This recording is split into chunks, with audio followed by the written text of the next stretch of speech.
Ang takot ang pinakasandata ni Satanas sa isang mananampalataya.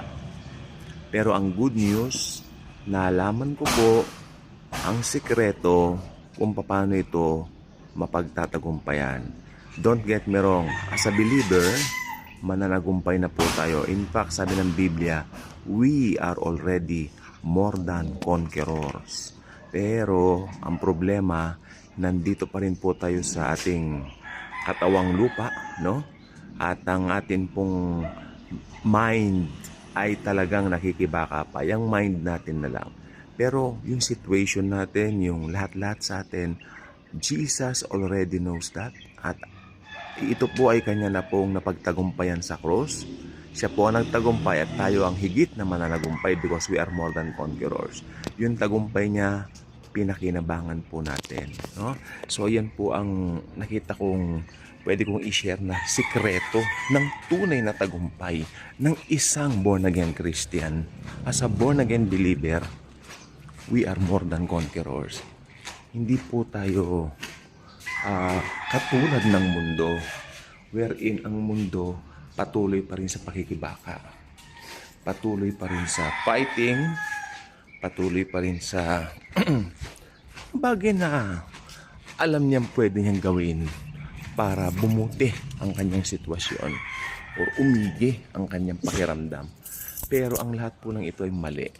Mali because you are doing it in your own effort. You are doing it in your own might. Alam niyo ba yung kanta? Not by might, not by power, but by the Spirit of the Lord. Ito po ay biblical na praise na hinango ni Darlene Sheik para gawing awitin dun sa kantang I Will Run to You. Pero hindi rin ako masyadong gamay dun sa I Will Run to You. Dahil si Jesus po, nung tanggapin natin siya, nandito na po siya sa ating buhay. Hindi na tayo magraran sa Kanya. Tandaan nyo, we are running from victory to another victory to another victory. Hindi tayo yung magtatagumpay pa lang. In fact, mananagumpay na po tayo. Okay, mananagumpay na po. Tagumpay ang na kay Kristo. Walang pagkatalo ang na kay Kristo. Jesus is the source of everything. Ayan pang susi doon. Alam mo bang si Jesus lamang ang kailangan mo para makamtan mo ang lahat ng pangarap mo sa mundong ibabaw? No? Hindi yung gawa mo, hindi yung effort mo. Yan ay mga bunga lamang ng pagiging na kay Kristo mo.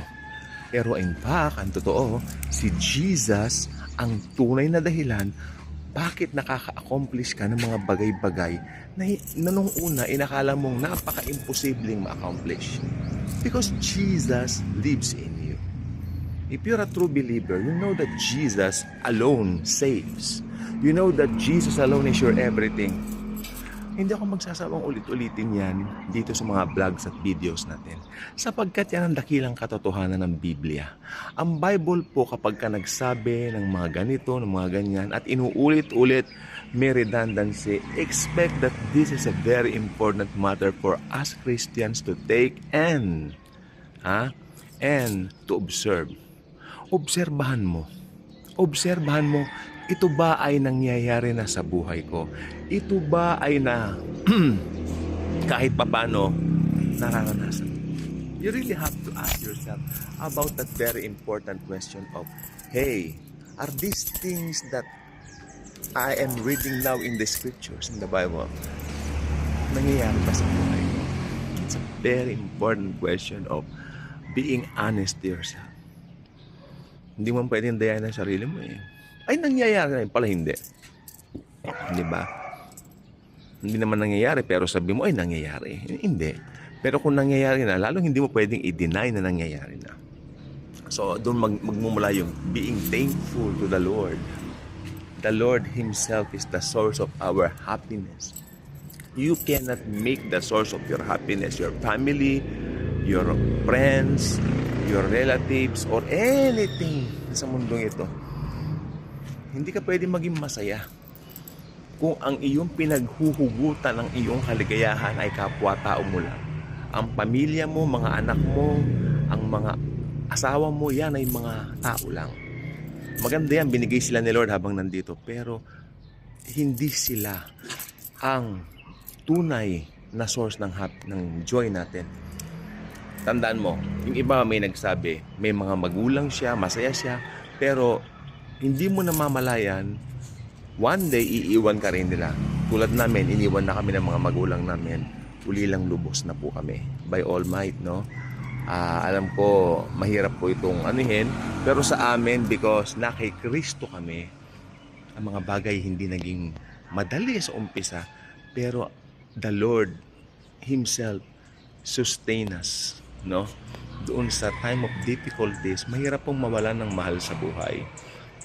Iba-iba pang situation natin. Nawalan ka ng mahal sa buhay, and yet you and each individual, may iba-iba tayong sitwasyon kung paano ito hahawakan, kung paano ito tatahan.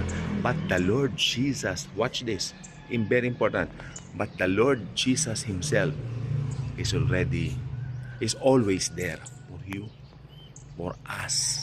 Naranasan po. Alam niyo po ba, dun sa times na kung saan nakala mong parang, Lord, parang hindi ko na kaya. Parang ang hirap-hirap.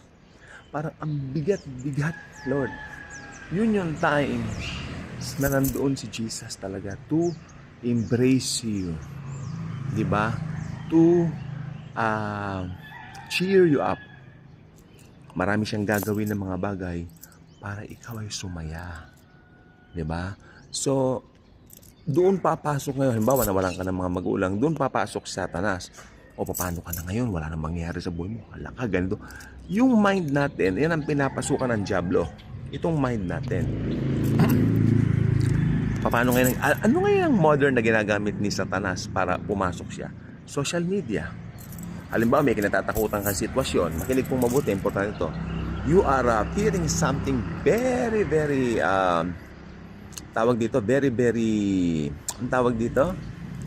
has a very, very big impact sa iyo. Halimbawa na, sa bagay na yan, takot na takot ka. Doon sa bagay na yan. Pagkatapos, may nakita mo sa social media na ganito, ganyan, no? Ganito, ganyan. Parang mangyayari ngayon, matatakot ka rin eh. Naku, baka mangyari sa akin yan. Yun na. Naku, baka magkasakit din ako yan. O, yun na. O, ay, namatay siya sa ganito, namatay siya sa ganung sakit. Eh, lahi namin yan. Yung mga tipong ganyan. At lahat na yan, makikita mo dito sa social media. Nandyan lahat yan. Kaya if you're not going to pray before opening your social media, abay talagang madaling magsasangkin sa'yo yung mga bagay na negatibo sa halip yung mga bagay na ibinibigay sa atin ng Diyos mula sa kanyang mga salita. Mas binubulay mo yung mga negative kaysa dun sa mga pangako ng Diyos. Yun ang danger kapag masyado kang napako sa mga bagay ng mundo o sa mga natural na bagay, lalo na yung mga nakikita natin sa social media. Ito ang ginagamit na tools, madami, iba-iba. Pero sa ngayon, nakikita ko, itong social media ang ginagamit ni Satanas upang i-bombard niya ang mind ng mga believers. Pero ito naman, maging wise din tayo. Gamitin din natin lalo ang social media para i-expose si Satanas, para i-expose ang Diablo. Dahil si Taning ay marami pong tactics. Hindi siya nauubusan ng tactics. Pero sorry siya, hindi rin tayo nauubusan ng pananampalataya kay Jesus. Dahil si Jesus ay Diyos, mahal niya tayo, iniingatan niya tayo, at nakatitiyak tayo, tagumpay ang atin dahil si Kristo ay laging nasa atin. Walang sino man na makapag-ihiwalay sa atin sa pag-ibig ni Jesus. Kay Jesus, perfect tayo, mananatiling perfect at perfect forever. Once for all time, isinigaw niya sa Calvary.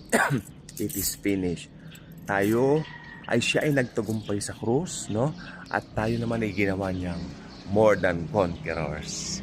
Pag sinabing more than conquerors, tanggapin natin at paniwalaan. Because indeed, as the Bible clearly states, we are truly indeed more than conquerors. Marami pong salamat sa panonood ninyo. At araw-araw, basta may revelation, gawa tayo ng video. God bless everyone.